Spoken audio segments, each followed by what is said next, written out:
guys! Welcome back to our channel.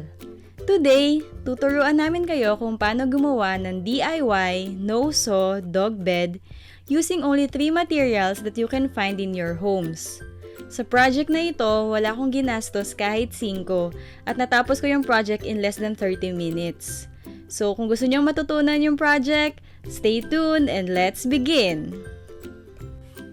The materials needed are tela, scissors or gunting, and fillings galing sa lumang unan. Mag-start tayo by cutting the fabric into the size that you want para sa dog bed natin. Make sure na 2 tela yung kinut nyo into the same size. Tapos, pagpapatungin natin sila and gugupitin natin yung dulo nila into small strips. Mas madali kung gugupitin nyo muna lahat ng sides into small strips, hindi katulad ng ginawa ko dito. Pag nagupit mo na yung strips in all sides, pwede mo nang pagbuhulin yung 2 tela using the small strips. Double knot yung gagawin natin.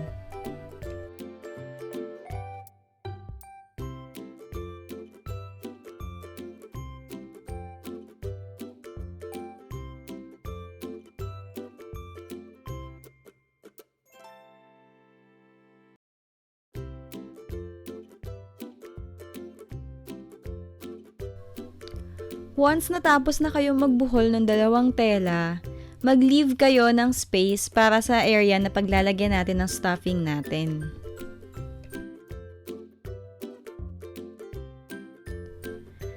I-fluff nyo lang yung pillow para makuha nyo yung desired shape ng bed.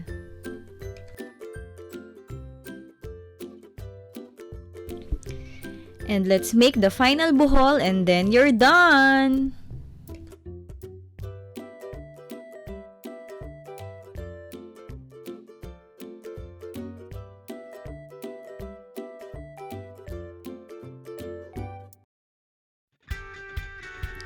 At ito na po ang finished product.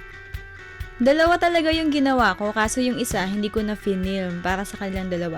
So sabi ko nga sa inyo, less than 30 minutes lang siyang gawin. So nagawa ko lang yung 2 in a little less than an hour.